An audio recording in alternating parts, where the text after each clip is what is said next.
And of course, I really want to thank all of you for taking time out of your Sunday to be here. As David said, this campaign is really about the community and trying to bring it back to the community.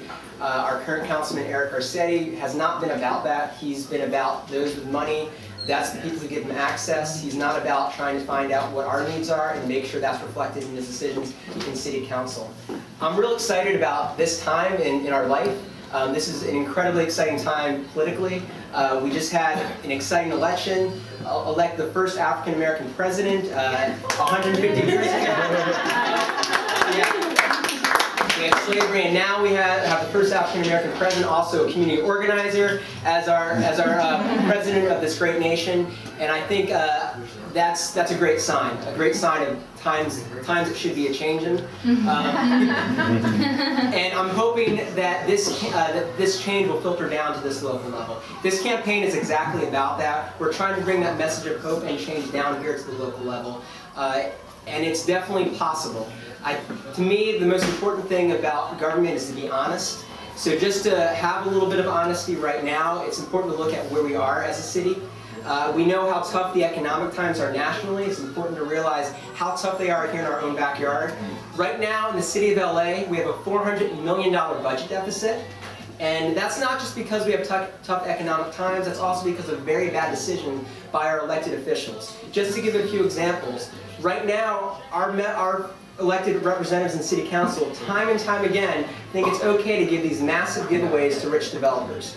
In the meantime, they're displacing people who currently live in this community, they're adding more traffic, more parking problems with our public infrastructure, particularly our water infrastructure. Just to give a brief example, last week, Councilman Eric Garcetti, my opponent, he proposed a motion in City Council to give a $3.7 million loan to a developer in Hollywood, right here in our community, in order to defend against a lawsuit from a community group who's suing the developer for violating the city code. So basically, he's giving money to a private developer to help back that developer up in getting around our planning codes that's supposed to protect our communities. Instead of supporting his constituents, he's asking the city for money, a city that is in great debt, to give money to a private developer to silence his constituents. So obviously, these priorities are messed up.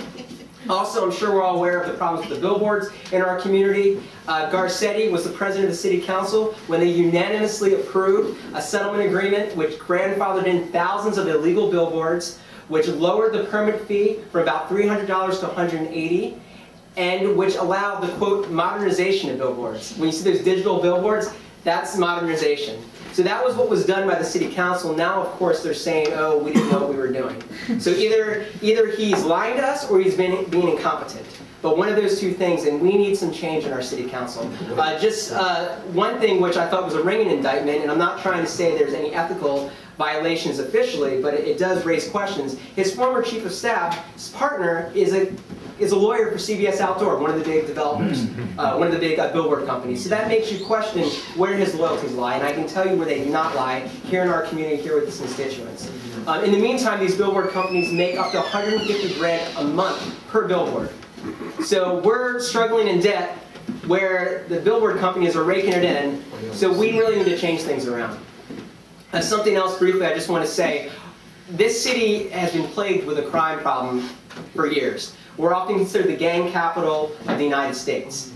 And the city has an incredibly broken policy. Right now, the mayor has their one department, the city council has their other department, and they don't really talk to each other and work things out. In the meantime, kids are getting shot on the street. And that's just the reality of the situation. We need to work together to raise some more awareness about what we can do to end this problem. Instead of politicians giving speeches that sound good, we need to think of real solutions. And I can tell you one thing we need to do is put a greater investment in prevention education so that we address the actual root cause of these problems, which our city council is not doing. And I'll tell you why. They don't have the courage to do it. They issue reports after reports that tell them the answers, and instead of following it, we're doing the same old solutions that do not work. As I go out in the community and I talk to people, some people say to me, how can you beat someone like Eric Garcetti? He's raised over $500,000. He's got the name recognition, mostly because of his father, Gil Garcetti. He's the president of the city council. How can you beat him? Well, all I have to say to that, this is a time for this to happen. This is a time to beat someone like this. The time to prove to our community that money does not dominate, that people power can beat money power, and that we can make this happen. So I'm asking for all of your support, all of your help to make this a reality. And I really appreciate that you're all here. This is a time of change. This is an exciting time. Thank you all so very much for being here. It means the world to me. From the bottom of my heart, I really appreciate it. I'm overwhelmed with the support I've gotten so far. We're about to make history here. It's going to happen on March 3rd, and I'm glad to do it with all of you. So thank you again, and thank you for being here.